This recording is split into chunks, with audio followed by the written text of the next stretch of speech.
This quiet village in a foreign country is about to erupt.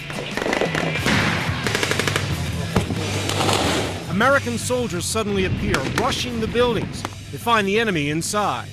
Outside, there's more resistance. But why the bullets in this battle are real, the village is fake.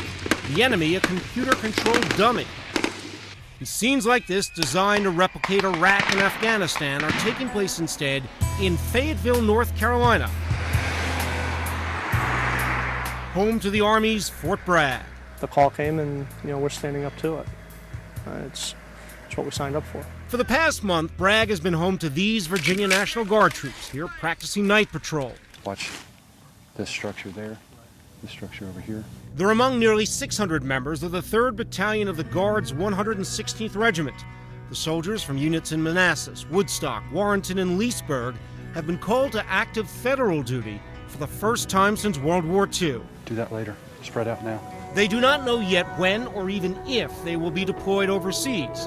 However, several sources on the base say it is likely this battalion will be sent to a combat zone, and these soldiers have seen enough of the latest news from there to know their mission just got a lot tougher. The guys are a little apprehensive, and some are even scared, rightfully so. Anybody would be, but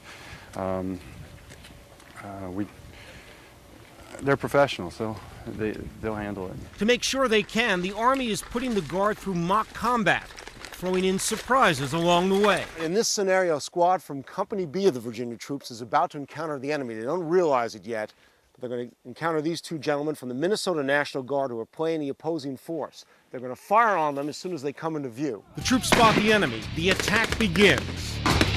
They're firing blanks, but the sound mixed with the scream of simulated artillery is designed to recreate the confusion of a real firefight. Clear. Yeah. Right. Afterwards, the soldiers even have to check the enemy bodies for booby traps. Same way, same way. Then there's Hogan's Alley, a test of the soldier's ability to hit a target before it disappears. Troops are also spending some time training here. This is a replica village at Fort Bragg, and it's got everything you'd find out there in the real world.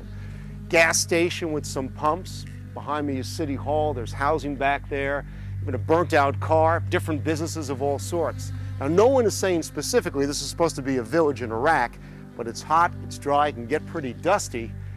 And to add to the realism, sometimes when the troops are patrolling through here, they'll play Arab music on speakers and have crowds chanting against the troops in Arabic as well. And there's this unassuming building, known simply as the Shoot House. Once we come through the door, we take out the immediate threat, come back around, take out our second threat target. It's a maze of rooms designed to train soldiers in the deadly art of house-to-house fighting, while trainers watch from a catwalk just above their heads. But even these extreme tests are just part of a new routine for soldiers who just weeks ago were still engineers, salespeople, and stock clerks.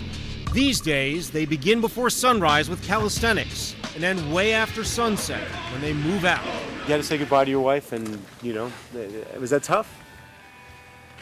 Yes. I left when my son was 3 months, and now he's 5 months old.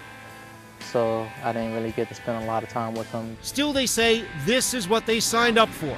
Just ask Sergeant Cesar Rodriguez, who was born in Guatemala. When I came to the States, that was my first thing. I want to join the Army.